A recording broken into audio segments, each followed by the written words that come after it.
Okay, what's up, everybody? Good morning. Welcome to a Saturday game day edition of Morning Scone presented by Brock, the Baton Rouge Orthopedic Clinic, Hudco Roofing, HudcoRoofing.com, Restored Motions.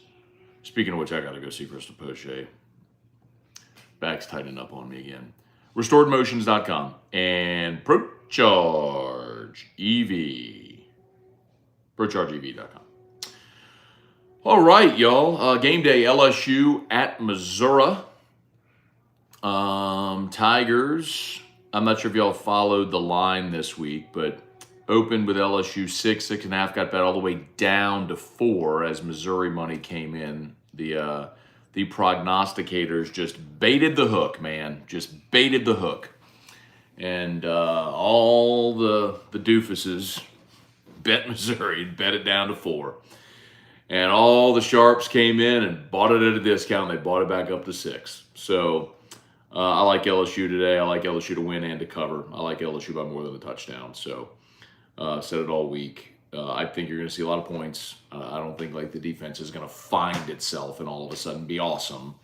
I do think that this matchup better suits LSU than a week ago. I think next week against Auburn makes me very nervous because, Lane, Hugh Freeze, they're great at the eye candy, the misdirection, and that gave LSU a ton of issues last week. When you're trying to play zone and you're not disciplined, you give up big plays, you get gashed as you saw. So, and I think that was clearly a problem last week. I think it's a problem next week against Auburn. Today in Columbia, not so much. Brady Cook is not really a running threat. They don't have a dynamic running game. They do have 2 really good receivers, as we've talked about Luther Burden all week, who leads the SEC in receptions, but they do force the ball to him a lot. He's got almost double the amount of receptions of their next closest receiver. So, you could play man on Burden with safety help and play man everywhere else and just say, all right, we're going with numbers to pressure Brady Cook and make him make pressured throws and try to make Missouri play behind the sticks and hopefully create some havoc with your front 7. So that's kind of the hope this week, I think. And then the offense go do what the offense has been doing all year, which is put up a lot of yards and a lot of points, which I think LSU should be able to do. So when a 3-2 LSU team is favored on the road by 6 points against a 5-0 Missouri team, that tells you all you need to know. So, I like LSU to win today, to win and to cover and get back on track. And but next week is one that I'm nervous about against Auburn. So, all right, we'll say some good mornings here. Let me know what y'all got. Fire away as always. Early kickoff today, 11 a.m. Kirk Taylor, Jeff McKithen, Trey Potan, Josh Cantrell, Jason Horn. Good morning. Good morning. Jason Horn from a slow barbershop on the North Shore. All right, bro. Well, appreciate you for watching. Tell everyone there we said hello. And hope everyone has a great Saturday, great weekend. Brad David, good morning. Why does football season fly by but the offseason lasts forever? Because you count the days until the season. And so the anticipation is great. It's also 8 months long. And then when it gets here, all you do is just wait for the next one, and you're constantly thinking forward instead of living in the moment in the present. So, if they win today and they look ahead, I mean, there I am before they've even played Mizzou. I'm already talking about Auburn next week. Season's half over today. And this is the 6th game of the season. You're half over today. So, yeah, man, it does fly by.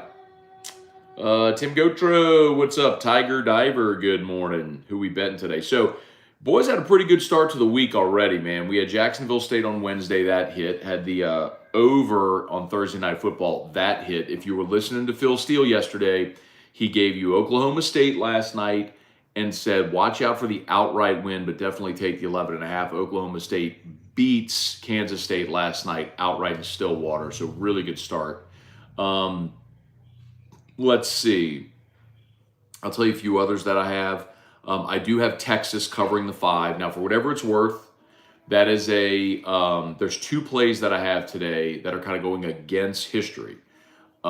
The underdogs typically do exceptionally well in Red River rivalry, but I'm going Texas and laying the 5.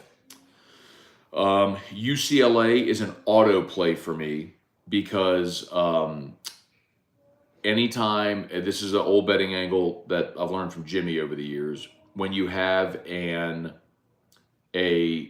unranked team favored over a ranked team, playing the unranked favorite is an auto play. It's similar to what you're seeing today with LSU and Missouri. So UCLA unranked favored over a ranked Washington State team. UCLA is the auto play. Phil Steele gave the over in that game, if you're curious.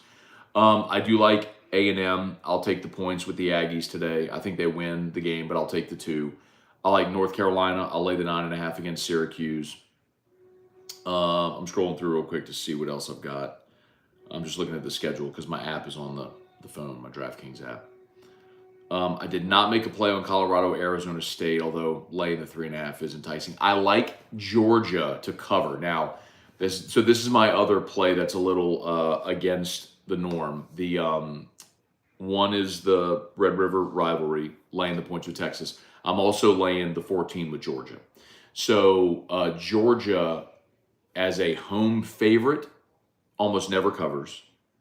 And as a road dog, as a road favorite, they always cover. So it was like weird that last week against Auburn, that not covering was kind of a surprise. But I had Auburn in that game, going against history. I'm going to do the same thing again today. Kentucky's not sneaking up on Georgia. It's a night game in Athens. I think Georgia gives their absolute best effort. Kentucky got everybody's attention last week with the way they beat Florida in Lexington. I think not only does Georgia win, but I think Georgia covers the 14. So I did make a play on Georgia laying the 14. Arkansas, that line's up to 13 now. I played it at 11.5. It's up to 13 now. Gobble up those points with Arkansas. Huge letdown spot for Ole Miss, and I think Arkansas wins the game outright, actually. Laying 6.5 with Notre Dame against Louisville. I like Wyoming getting 6 at home against Fresno. Be on the lookout for Wyoming to win that game outright. So those are my plays for today for anybody that's interested. Oh, LSU, Missouri. Let's see what they say.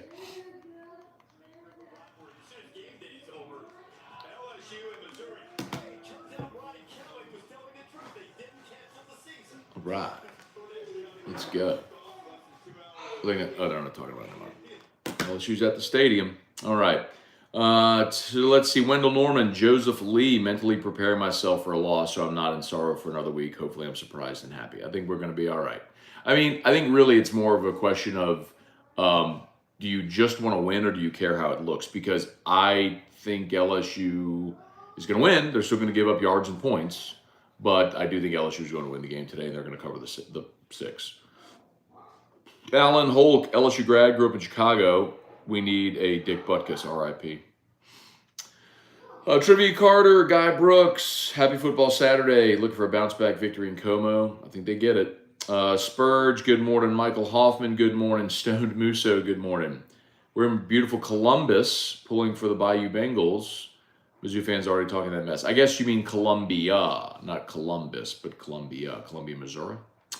Enjoy, man. That's the one stadium. Well, no, let me rephrase.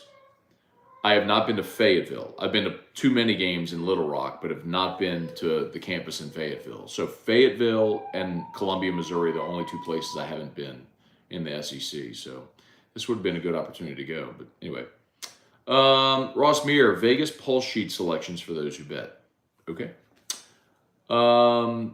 Weston Weaver, finally able to catch you live in a week. All right, Weston, welcome back. Good to have you. Wilk, I had nightmares last night about 3rd and long conversions. Where are we? JN3, Rex, LSU fan, good morning. Austin Kidder, good morning. Let's see. It's important for the LSU brand to win today. I saw the movie Dumb Money, which is about the 2021 GameStop saga. You investors might enjoy it. Lewoski Watkins, good morning. Thank you so much. Donovan Adams, Ryan Pike, Texas wins, right? Stinky line though. Yep, I Texas laid the 5, and I bet the over.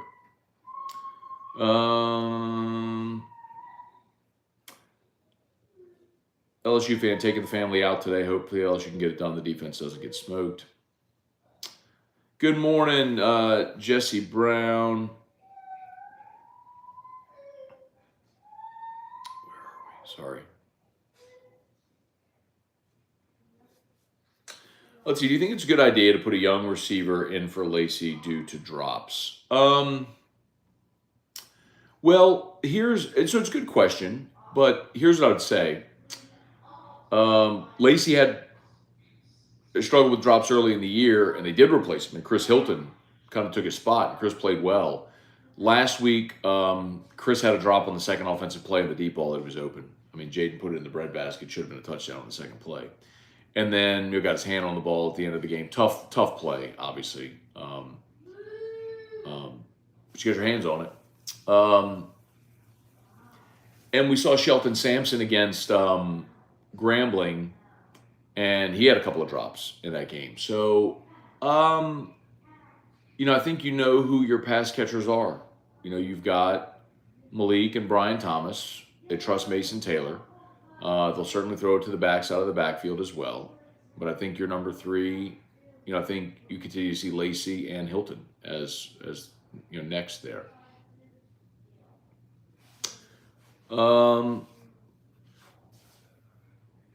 Let's see, Cortland, what if that has been UGA's best effort? Okay. We'll find out. But when you're betting, this is, you're betting. What do you think? So I'm telling you what I think. Bailey C, if LSU gives up 50 and loses, will there be a red-faced rant? Maybe. I never plan red-faced rants, y'all. I mean, normally that's just how I react to things. I try to be somewhat measured and tempered in my reactions to things, but sometimes I just blow up. And usually I don't intend to, but I just kind of get rolling. Then once I get started, I get more and more, the blood starts pumping, and then I get more and more animated, and that's how that goes.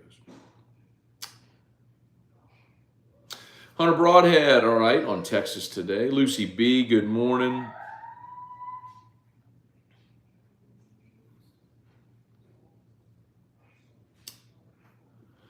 Devin Kelly, let's hope the defense doesn't perform badly today. Tiger Diver, did Coach Pete did travel with the team? Yes. Lou, over under LSU defense allows 450 yards of offense. I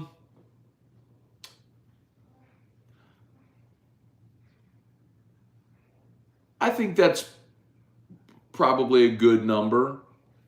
LSU's allowing, average is 492. I'm sorry, it's 492 is what 2020 allowed. This one's averaging like 420 something right now. So let's go under.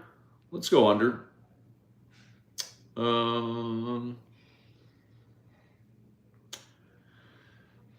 see. Charlie H, good morning. Joseph Lee, heard Hilton and Anderson are likely out. Anderson, I do believe, is out. I've not seen a final report today to see if Hilton's going to dress and or be available, but he was injured. He was injured on the final play of the game last week. And so I know he was questionable for today. Let's see, Lewoski, do you think it's good to bring Joe Brady back for wide receivers? No, I don't. I think Joe Brady hated recruiting. He wanted nothing to do with the recruiting portion of college football and wants to be an NFL coach. So respect, but he was a coffee and dry cleaning getter with the Saints who had an opportunity to come to LSU and make a nice salary and be more involved as a on-field assistant. Now, we don't need to unearth this whole thing again, but Steve Ensminger got dramatically less credit than he deserved for 2019, and Joe Brady got all of the credit when Ensminger was the play caller and the quarterback's coach. And anyway, it's not worth unearthing that all again. It's just that Steve doesn't care about credit publicly, actually wants to exist in the shadows, and Joe Brady was more than happy to take credit. So, I'm not saying Joe Brady did nothing. I'm just saying his role in that offense is dramatically overstated. So, for a guy who has no interest in recruiting, who wants to be in the pro game, who, as a play caller when he got his chance, was not good. No, and you already have a good receivers coach in Cortez Hankton. So I don't think bringing Joe Brady back is worth it.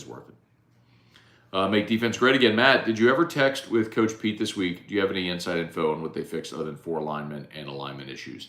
As far as what they fixed, not really. But Coach Pete, his primary role was working on technique, get off, hand placement, all that sort of stuff. We did text earlier this week, yes. Kevin Ross a lot. I hope I'm saying that right. I'll just enjoy being a fan and let it be what it is and trust the process. The Saints, on the other hand, are zero fun to watch. Unfortunately, Kevin, you're right. It's way more fun to watch a team that is offensive. But yes, you're right. The Saints are a tough watch right now. When you score 4 offensive touchdowns in 4 games, yeah, man, it's not to say you can't win games with a defensive-minded approach. It's just, I mean, look at LSU under Les Miles for a lot of years. Look at Iowa. You can do it. It's just, you're right. It's just not as fun to watch.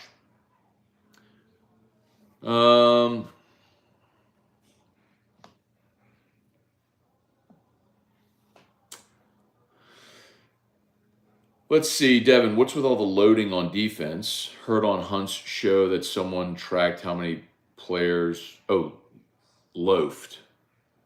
So, Devin, first of all, I have no idea who tracked what, loaves, how you categorize a loaf or anything like that.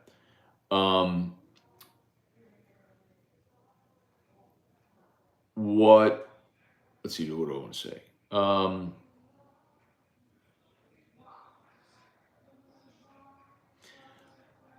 What I think is a really big issue, like if you're looking for loafs, like if you're going to go track loafs, you're looking for something to validate your point. So, that's one thing. I think LSU's primary issue in the secondary is you have guys that aren't talented enough to play man and don't know how to play zone. So you can play man and just keep getting beat because their receivers are better than your corners, as we saw against Florida State. Or you can play zone and your defensive backs don't know how to play zone and you have a game like you did against Ole Miss. So it's almost like a pick your poison. Now, I don't think you can get better at man coverage if you're not talented. You would hope that you can make players more disciplined in knowing their responsibilities. I'll give you an example. So I did have an opportunity to sit with someone and look at the All-22 from the Ole Miss game, some of the plays from the All-22. So everybody on staff and also they have an iPad where you can watch game. All the film is uploaded to your iPad, right? And so you can watch the All-22. You can watch the sideline All-22 and the end zone All-22. Every play, they give you a sideline shot, then an end zone shot of the All-22. The All-22, for those that don't know, is a wide enough shot that you can see all 22 people on the field. One of the plays, for example, the 63-yard shallow slant that Watkins took for a touchdown. On that play, so earlier in the game, Andre Sam made a beautiful play. They ran a bubble screen. Ole Miss ran a bubble screen, and Andre Sam from his safety position comes crashing down and makes the tackle for like a 2-yard gain or something. Like great play. On that 63-yard touchdown, they ran a fake bubble. So they rise up, fake the bubble. Well, as soon as Sam sees this, he crashes down again. And on the other side, Major Burns runs up to double the receiver on the other side. So you have no safeties. So they hit the shallow slant to Watkins, and there's nobody home, and he runs 68 yards for a touchdown. When you're playing zone, and I mean, I'm not a coach, was not a DB, but I've had enough conversations with people who are. All the years I've had Brandon Taylor on the show. Look, Gordy, as much as I love Gordy was a safety, and obviously sees every game this team gets to play. And, as one of the things I've learned, like as a safety, when you're playing zone, you do not leave your zone until the ball leaves the quarterback's hands. Only when the ball leaves the quarterback's hands, then you go tackle the football. And so, like, Andre Sam, I'm not picking on Andre Sam. Everybody had their issues. I'm just illustrating the point. Immediately, as soon as he thinks what he's seeing, he crashes down, and you leave the middle of the field wide open. So, anyway, I guess my point is, I don't even remember what the question was.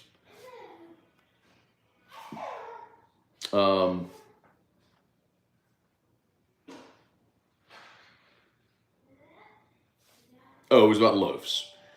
I don't know if it's loafs so much as it is being undisciplined. Like, if you play quarters coverage, I mean, just think if you were to just split the field into quarters, the defensive field into quarters. You just draw a line. And it's like, you got this quarter, this quarter. Like, you don't leave. This is your zone. You're playing zone. Like, you cover this quarter of the field. And they just routinely don't do that. I think when Denver Harris, when the ball is to the opposite side of the field, Denver Harris completely disengages. He's no help on running plays at all. I know some of you are going to hear that, and you're just going to say, that you're just going to point the finger and say, well, Matt hates Denver Harris. I don't hate Denver Harris. I don't even know Denver Harris. I'm only pointing out what I've seen and been told and everything. So, whatever. They got major issues, man. They're not talented in the secondary, and they don't know how to play zone. It creates big issues.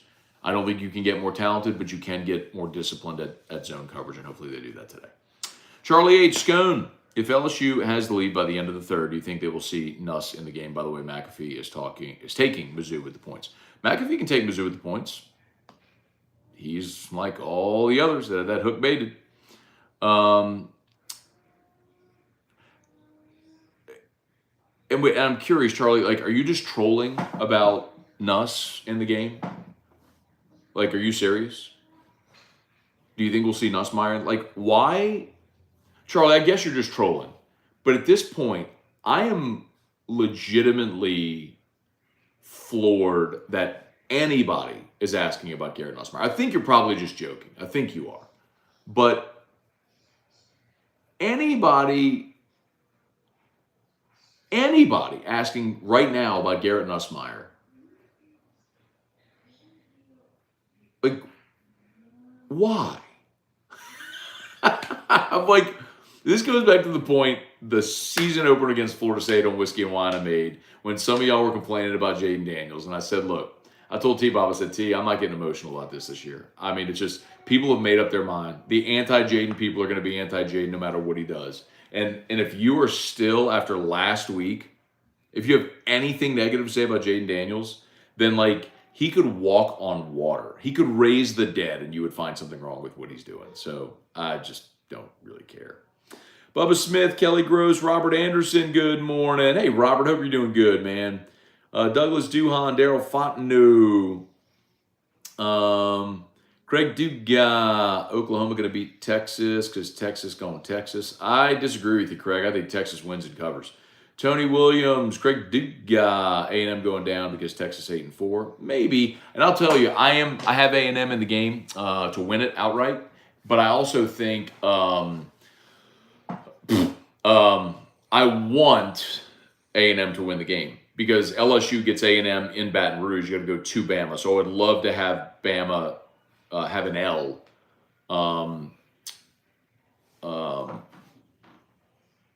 Because LSU's got to play there. I think that's a tougher game. I mean, you're going to need help either way, you know. But of course, so with the gun. Darren Gagnon, morning Scone. Assuming LSU wins today, in your opinion, anyone on defense have a good game?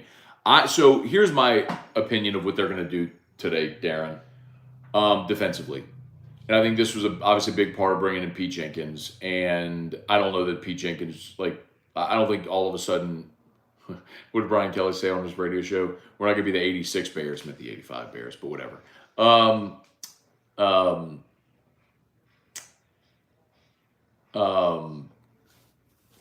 I think in moving to a 4-down front, you play to your strength. I think we would all agree if this defense has a strength, it's the front seven, right?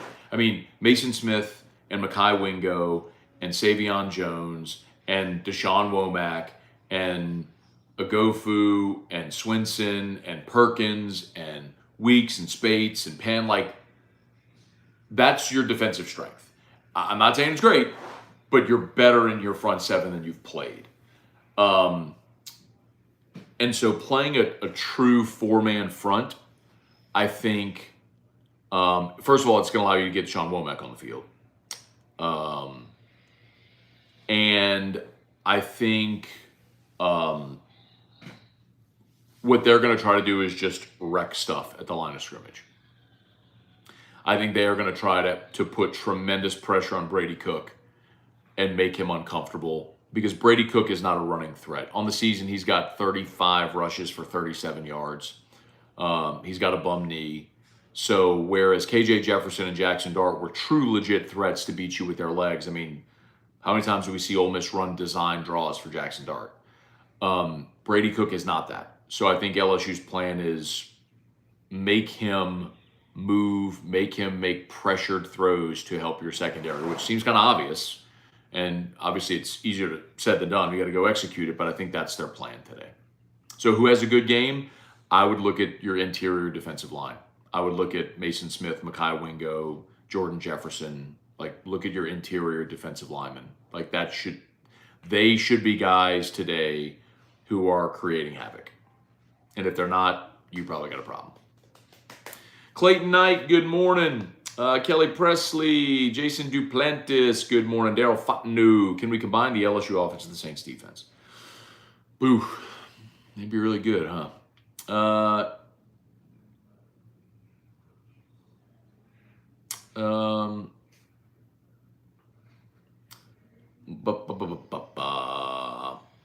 Trey Potan, Matt, the 24 class looks really promising, except D-line. What are your thoughts?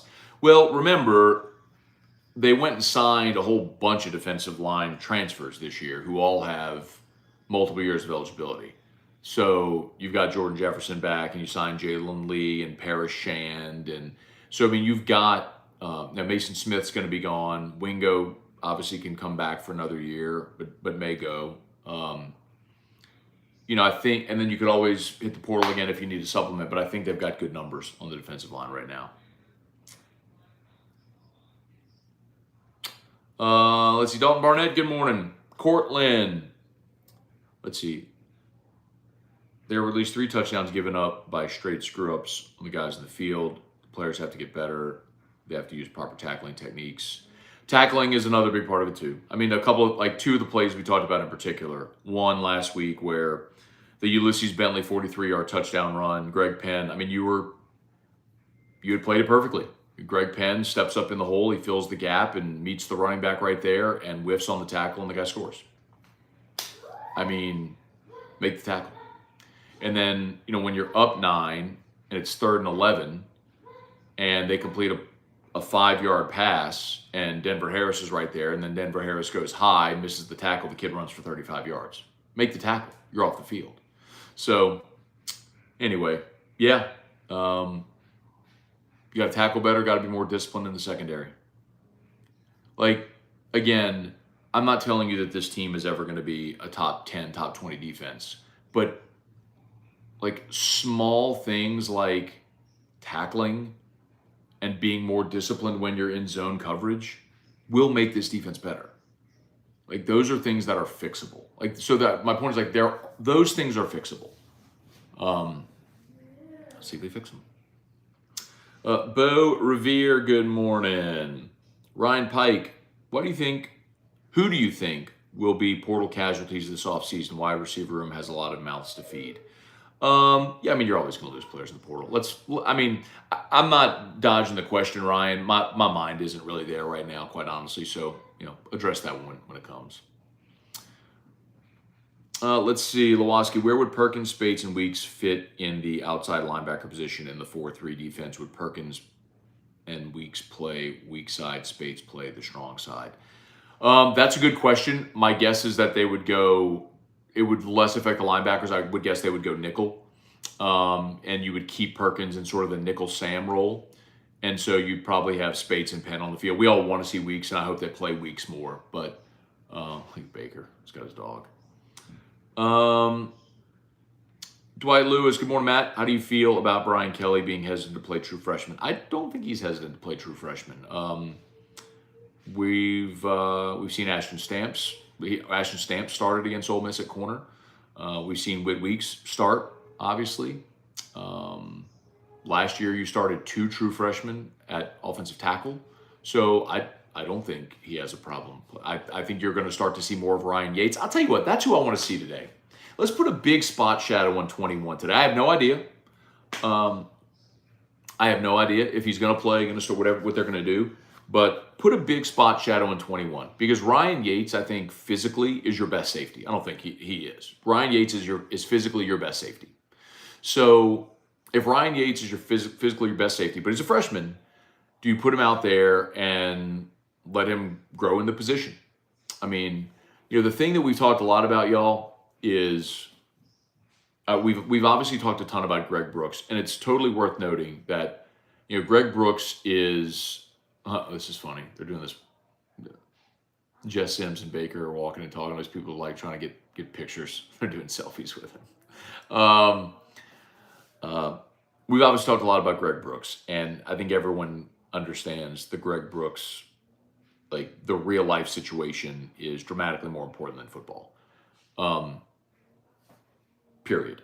Full stop. From a football standpoint, losing Greg Brooks is like cutting off the head of the snake in the secondary because he's your most veteran defensive back. He made all the calls in the secondary. He's your best tackler.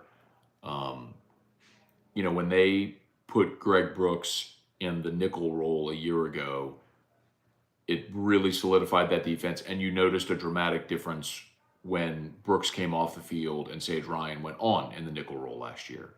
So that's another thing. Obviously, there's so much. Greg Brooks is fighting brain cancer, for God's sakes. It feels so trivial to talk about football, but but from a football, just a football standpoint, right? We all have not talked enough about what losing Greg Brooks has meant for the secondary.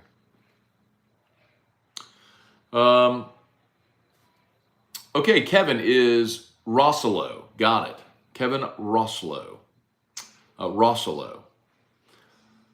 Mike Hardy, morning Scone from Jersey. Do you think it would take making Corey Raymond the defensive coordinator to get him back? No.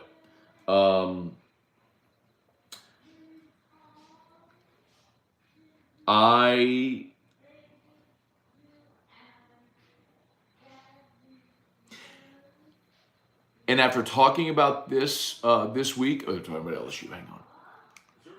Let me just, here's what I'll say. I think Corey Raymond would be open to returning as DB coach. All right, here we go. Talking about LSU, Missouri. Let's see what they got to say. Game day.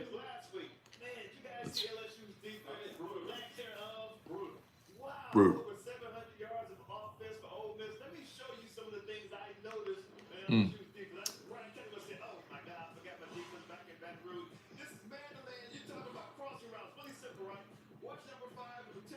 There.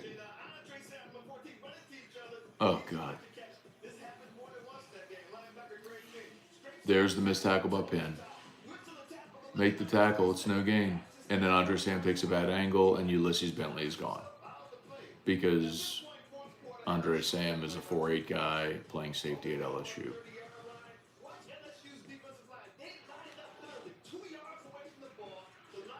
Oh my God.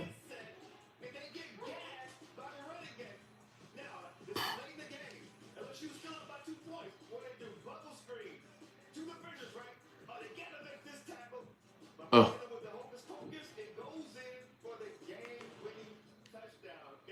Mm. Brutal. Brutal. Brutal.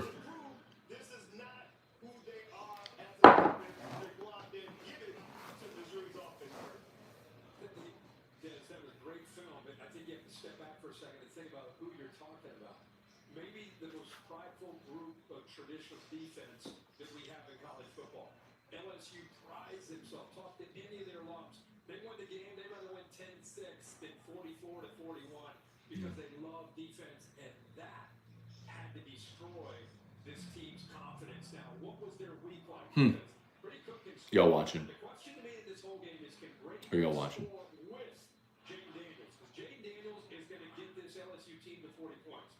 We know that. But we're going to find out. We don't know how good Missouri is yet. We like what we see from Cook and Burton. Mm-hmm. You know, they're going to score. I just don't know if they can outscore Jane Daniels. How about it? Kurt, Missouri's going to score. Don't know if they can outscore LSU.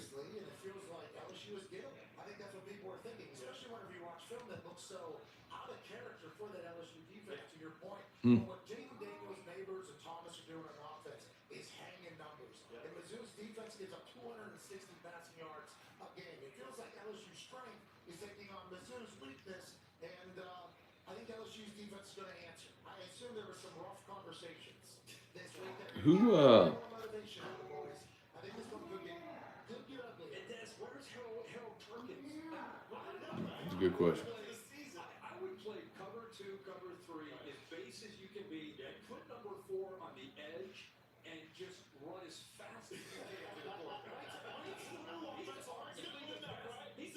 He could be the best pass rusher in college football, and he's floating around. Omar Spates is out. I know you want to play off-ball in the NFL, but right now They just flashed on game day. Omar Spates is out for the game.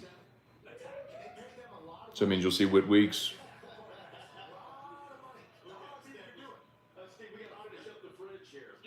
Is he? Okay. Anyway. All right. There you go. So that whoever said earlier that McAfee was taking Missouri, McAfee kind of leaned toward LSU there. We'll see later. But anyway. All right. Please smash that like button if you're watching on YouTube. Subscribe up to the channel.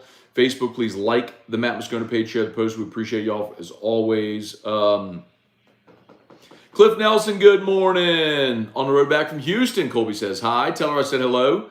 Hopefully we see you, Cliff. I don't know if you're going to make it over to Don Juan, man. Cliff and I went and had lunch this week over at Delpit's, went to the Chicken Shack. Man, Cliff walks into Delpit just like royalty walking into Delpit's. And like give him his meals for free. Everybody's like, what's up, Chuck? I was like, Cliff, you can buy me lunch anytime, bro. Oh, man, we had a good time. Hey, Dad, good morning.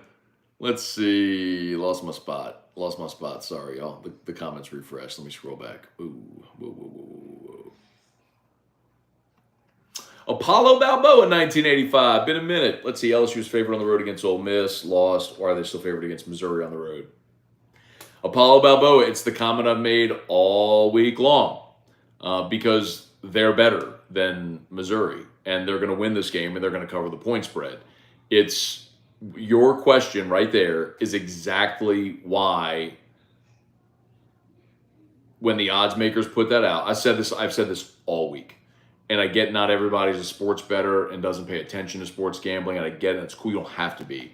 But this is for those who sports bet, this is a quintessential bait the hook for the gullible novice sports bettor.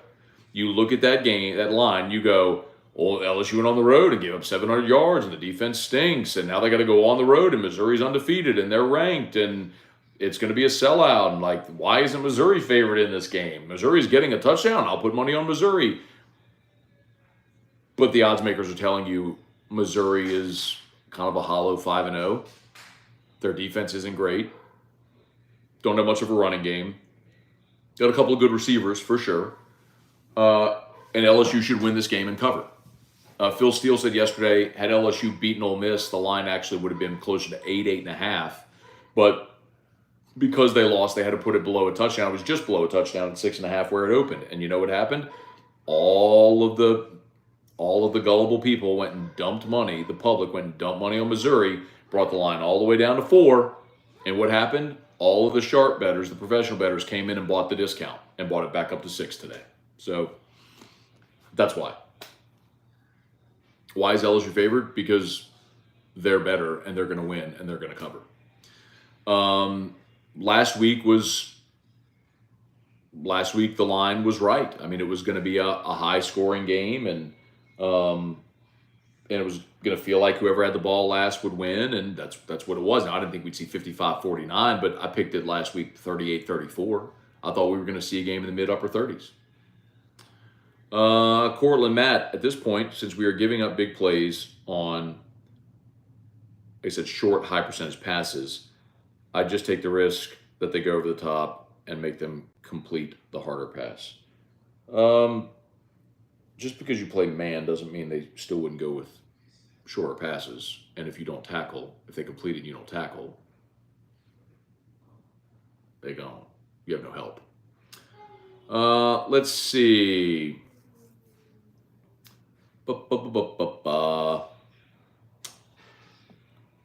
Southern Extreme Podcast, Jacob Hibbard. Morning, Matt.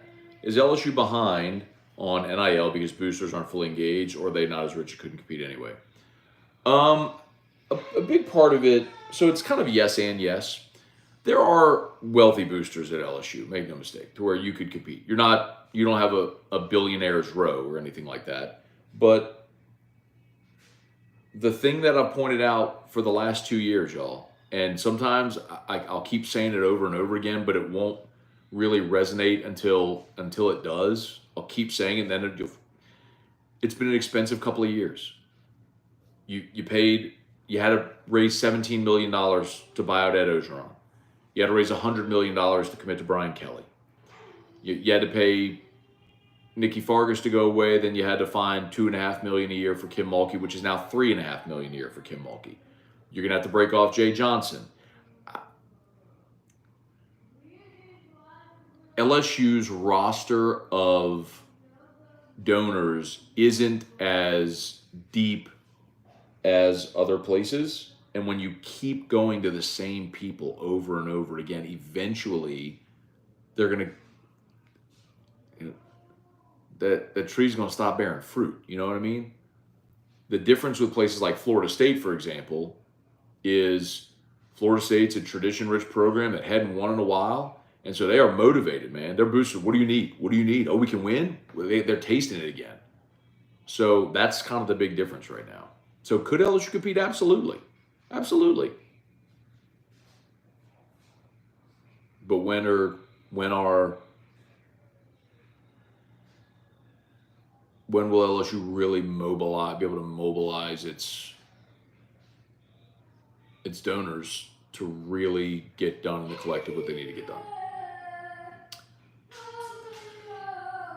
You hear Drew. Ontario. He's watching Riot Radio Hour. Reed Rule, morning Scone have been extremely vocal about how since the opener, if a repeat of last week happens today, can there finally be a real conversation making mid-season change? No. Room 40. Let's see, I understand the players are making mistakes, but in my opinion, it's not a good look the way BK places blame in press conferences. The talent is there to at least be top 50 defense. Cortland, I saw a clip where Burns was trying to communicate to Harris pre-snap. Harris was just ignoring him. Devin Kelly, thanks, Matt, the most thorough answer I've got it.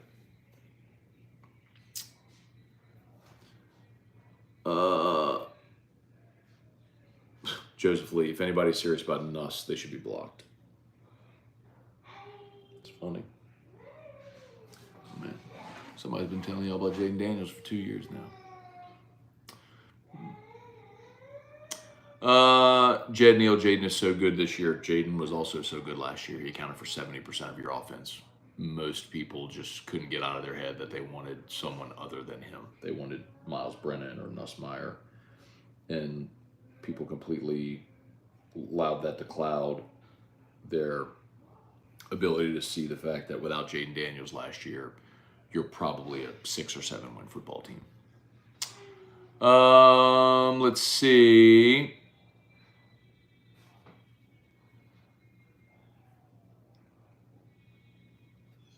Black Mamba Ram, good morning. Hoping for the best with defense, but preparing for the worst. Still think LSU comes in angry, plays lights out, covers the spread easily. I don't know that I would say easily, but I think they're going to win and cover. Let's see. Ronnie Dugas, Abner Neal, Damon Gilmore.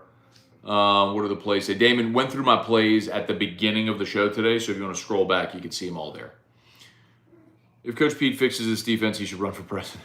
Well, again, I don't think they're going to fix the defense. I don't think all of a sudden you're going to become like this elite level defense. But can you tackle better? Can you be more aggressive at the line of scrimmage? Can you be more disciplined in zone coverage? Yes. I mean, those are things that they could all work on to be better. Again, like that was literally the worst defensive performance in the history of the program. Like, you know, yardage wise, I still say Bama 2020 was worse. They allowed 45 points in the first half to Bama. Bama could have scored 100 if they wanted to that night. But anyway, that was a really good Bama team. Bailey C, how to transfer guys with years of experience not know how to play zone. Because a lot of guys don't grow up playing zone today. A lot of teams don't play zone. But it's a fair question, but that's why. Tiger Bait 134, good morning. Scott, Missouri hasn't played anyone. They almost lost majority of their games. Biggest win is K-State, who lost last night for the second time. All true. Scott Harrington, heard you talking about the collective being an issue for LSU. How do you think we fix that? Scott, my suggestion has been that if you're not going to be able to do it with a roster of boosters giving, then I think you have to find other ways to fundraise. Part of what I've said is put a $2, $5 tax on every ticket sold and have that go directly to your collective. That or the people with, your prominent boosters get tired of losing and they're willing to spend. Mike Hardy, y'all don't see what everyone raved about regarding Omar Speights. He's also been playing with an injured hip. He's out today. Curious why Mason Smith automatically gone to the draft. He'll get drafted on measurables potential alone. We'll see. Tremaine 318, Matt, you don't it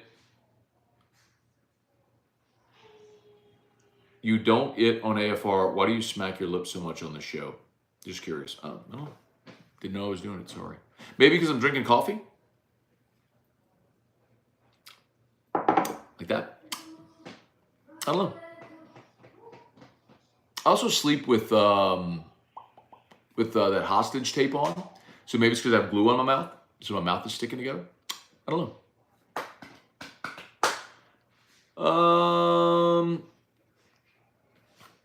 Henry Price, is anyone willing to admit Steeple should have stayed a high school coach? Henry, I think that's a real problem.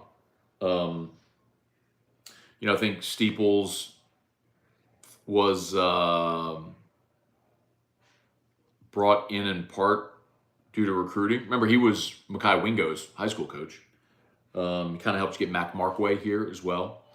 So I think there's some of that. But yes, I think you've absolutely been deficient there. And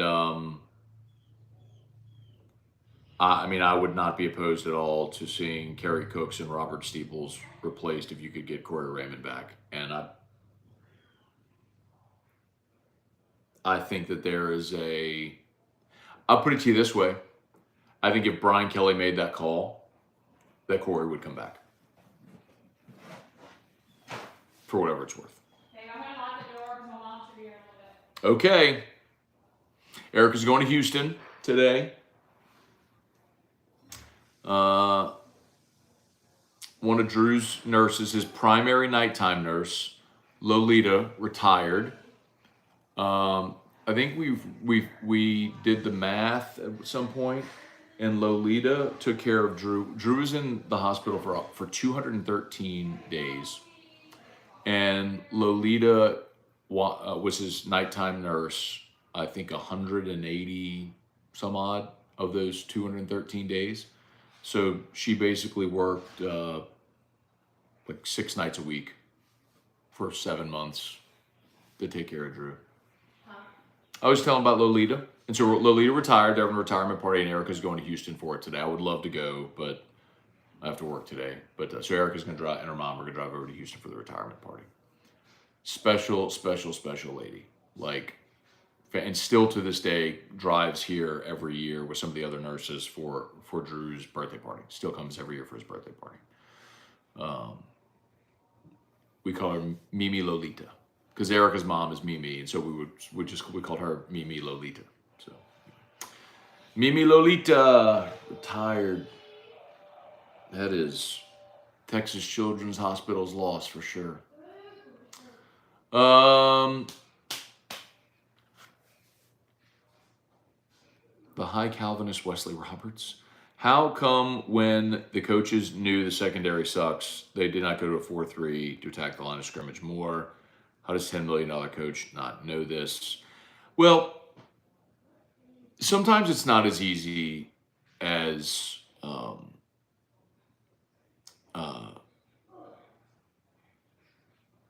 or it's not as cut and dried. Put it to you that way. I mean, one reason primarily is you don't have enough linebackers.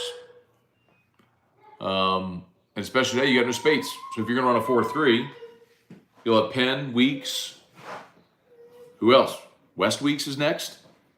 Where are you better? Who do you want to have on the field is more the question. So if what you're doing ain't working, do something different, which is kind of what they're doing. Let's see. Devin Johnson, Cortland Jacob. Curious what changes to the staff would be made since we're dealing with a talent issue too. I mean, I've said a couple times, y'all, like I'm not fire the coach guy. I'm not advocating for it. I just don't know how, if you're Matt House, like how you survive this. So we'll see how the second half of the season goes, and maybe they improve enough to where you can legitimately say, all right, there's progress, they're building towards something, but tough to see right now.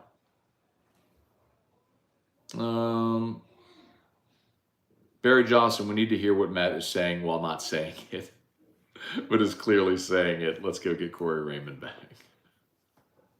Very good, Barry. Very good. Very good, Barry. Well done.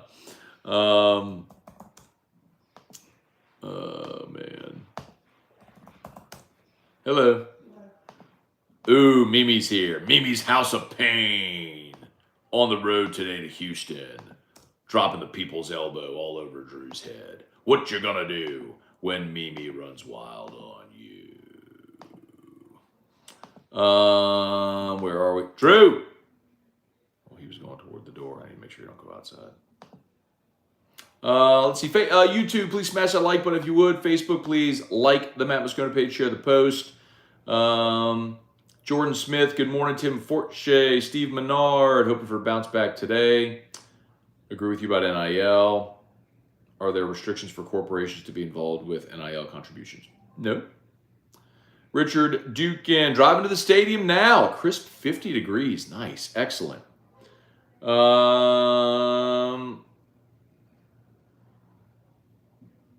Craig Duga, Matt, if you're committed enough, you can make any story work. I once told a woman I was Shaq, and it worked because I believed it.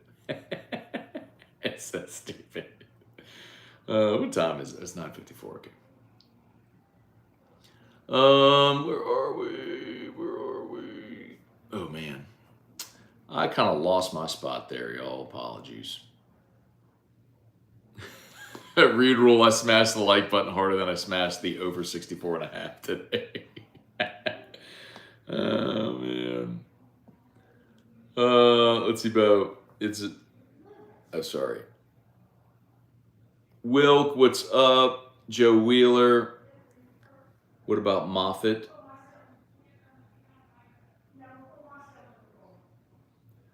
Mike Radial, born and raised in the South. Do you think hatred for Jaden is from older mindset fans? No, I mean, if you're talking about like just stylistically, I don't think so. I think, um, I think this is true for any fan and of any team in any sport. Is sometimes we convince ourselves of a narrative and then we want it to be true. And so last year, go back 2 years with me, if you would. Like this is I don't know if y'all care about this. It's probably might not even be the best time to explore this. But here's my thesis on the Jaden stuff and the feelings that some LSU fans had last year and had at the start of this year. That is, Drew.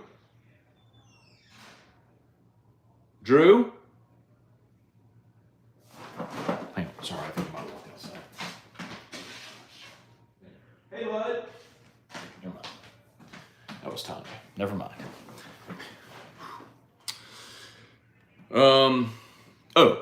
So remember, Miles Brennan commits to LSU in 2016. He commits to Cam Cameron and Les Miles. He comes here in 2017. You have all the stuff with Matt Canada, the Troy loss.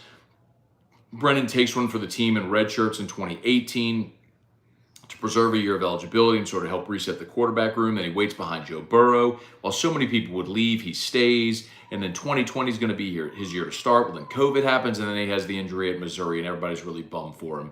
And then he perseveres and fights and comes back in 2021 is going to be the year for Brennan. And then right before the season starts, they do the whole thing, QB1.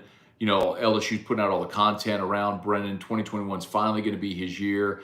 And right before fall camp, he has the accident where he falls and breaks his arm. And you're just devastated for the guy. And so we see Max Johnson, play a lot in 2021. And, Nussmeier started the Arkansas game late in the season. And a lot of y'all forget how bad that was. But anyway, you lost, was it 13-10 in overtime? And then they go back to Max Johnson. Well, Max transfers. And so Ed gets fired. You bring in Brian Kelly. And Brennan's going to come back for a 6th year. This is going to be a 6th year. Here we go. Well, he hadn't played. And so Brian Kelly came in and said, so I have a 6-year guy that hasn't played. And I got a sophomore in Garrett Nussmeier. And that's it. Well, then you brought in Walker Howard. Obviously, he's a freshman.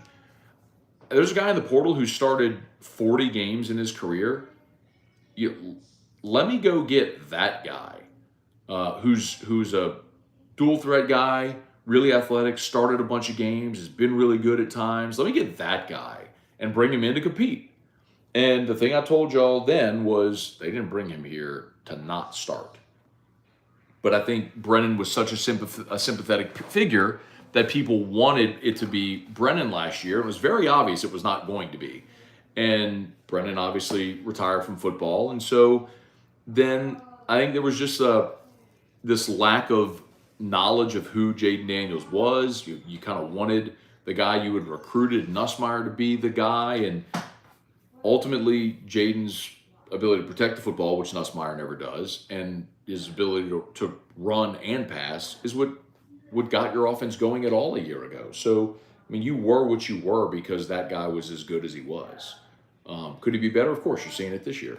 But I think that's like the long answer and the thesis around why there are some people who sort of push back against or were pushing back against it. Nobody is anymore. If you have anything negative to say about Jaden Daniels today, you have zero credibility. There's just no one should listen to anything you say. But no, I don't think it's just older mindset fans. I think it all goes back to the fact that when he got here, there were other fan favorites that there was more sentiment towards, and that sentiment has continued with some fans. Callum Alexander, I'm a retired EBR deputy sheriff on a fixed income, but I'll donate $100 per year to help the LSU War Chest rebuild DBU. You know, the thing is, yeah, Callum, I think, you know, unfortunately, it would probably take things unraveling to get to that point, right? Um, to where everybody would want to do that, but I think there are ways to do it, man.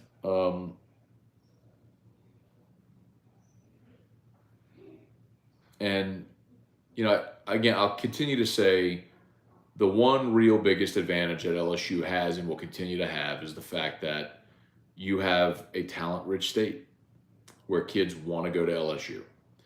Um, I mean, I'll tell y'all point blank, last offseason, Will Campbell, Emory Jones,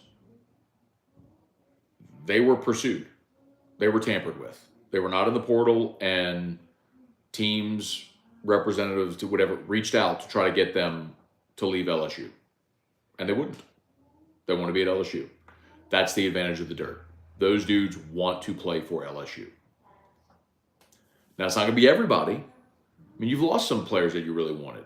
Who was the safety last year out of Westgate that went to Texas? You know, Jacoby Matthews a couple of years ago. A&M outbid you. Kid wanted to go to LSU. Kid from Ponchatoula wanted to go to LSU, and A&M paid him more, and so he took the better deal. I mean, can't fault him. So anyway.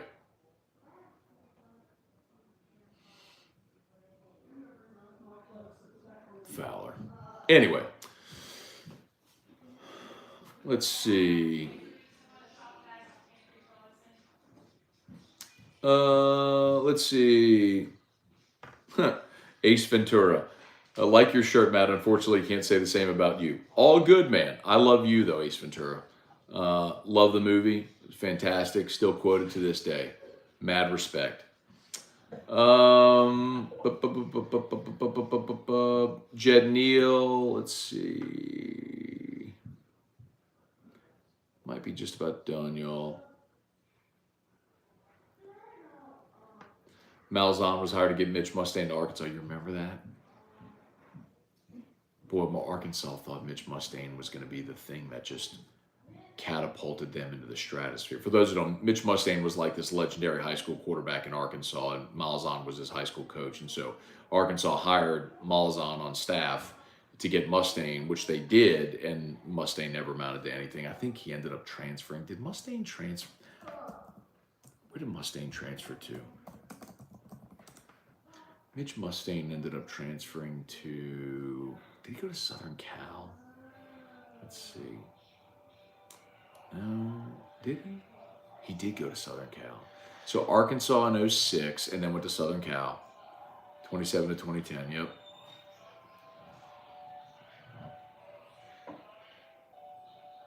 He threw 221 passes in his career. Professionally played for the Hamilton Tiger Cats, the Georgia Force, the San Jose SaberCats, and the San Antonio Talons. Mitch Mustang. Carson McManus, most average defensive performance today would be the biggest improvement in NCAA history. You're not wrong. Ben Thompson. Always wanted to see Brennan get his chance since there was so much hype around him. I liked Jaden when he started, but always wanted to see him throw the long ball. Feel like that is the draw to us. Well, you're seeing it with Jaden now. And I have said, will continue to say, so many of you, when you talk about Garrett Nussmeier, you conveniently ignore his decision-making. And his poor decision-making will cost you games. I'll give you an example. The SEC championship game last year. Everyone gushes over the fact that he threw for 200 yards in the second half. First of all, Jaden Daniels, with a bum knee, threw for 200 yards in the first half of that game. Nobody talks about that. But when Garrett was graded in that game, the SEC championship game, when Garrett was graded, his read rate was 20%, meaning he made, when the coaches went and looked at the game, his read rate, meaning making the correct read, was 20%. Ooh. Fowler's doing a live hit, standing at midfield. Some guy just walked right in front of him. I think it's Herbstreit. Herbstreit just walked right by. I just walked right in front of him. These guys. This is so good. Live TV on a field during the game. That's so good. Oh, man, that was good. Anyway.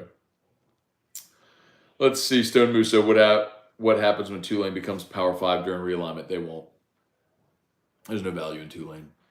If there was, they'd already be in a Power 5.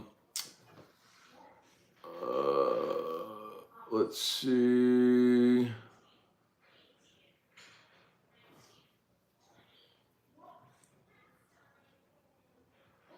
Jed Neal. Jaden could walk on water. The haters would say it's only because he can't swim. That's a good line. All right, y'all. Boot up. Said go Tigers. Fired up for the early game. Yeah, man. About an hour away from kickoff. Kickoff is, by the way, is at 11:07 a.m. is kick. So here's hoping, man. Let's see this thing go. McAfee's kicking contest. Let's see. Man, you're just wrong. This guy said people were right in their criticism, Jade. However, he's made the leap. You're just wrong. You're wrong. The guy accounted for 70% of your offense a year ago. You're just wrong. What do you have? 17 touchdowns, 2 interceptions. I mean, he had the 5th highest passing total, single season passing total in LSU history. Your criticism of him a year ago was wrong. You were a bad.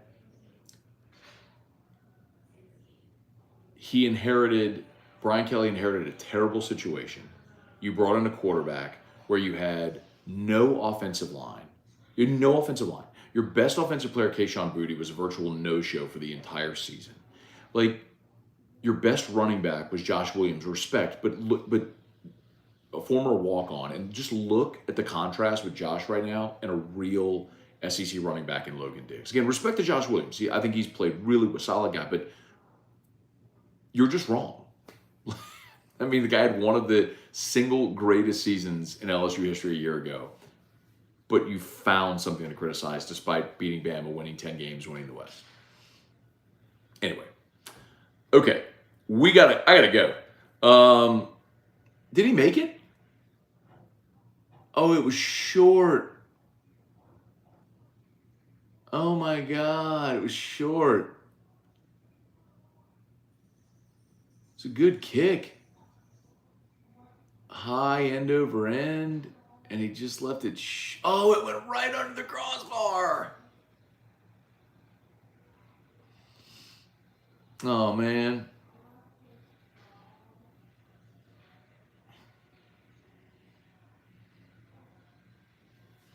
Watching game day. Okay, let's bounce, y'all. Hey, forget all that stuff. Let's go have a day, all right? LSU against Missouri, 11 a.m. As soon as the game goes final, T-Bob and I will be at Don Juan. T-Bob's watching the whole game there. So if y'all need a place to watch the game, I'll be there at halftime. T-Bob will be there for kickoff.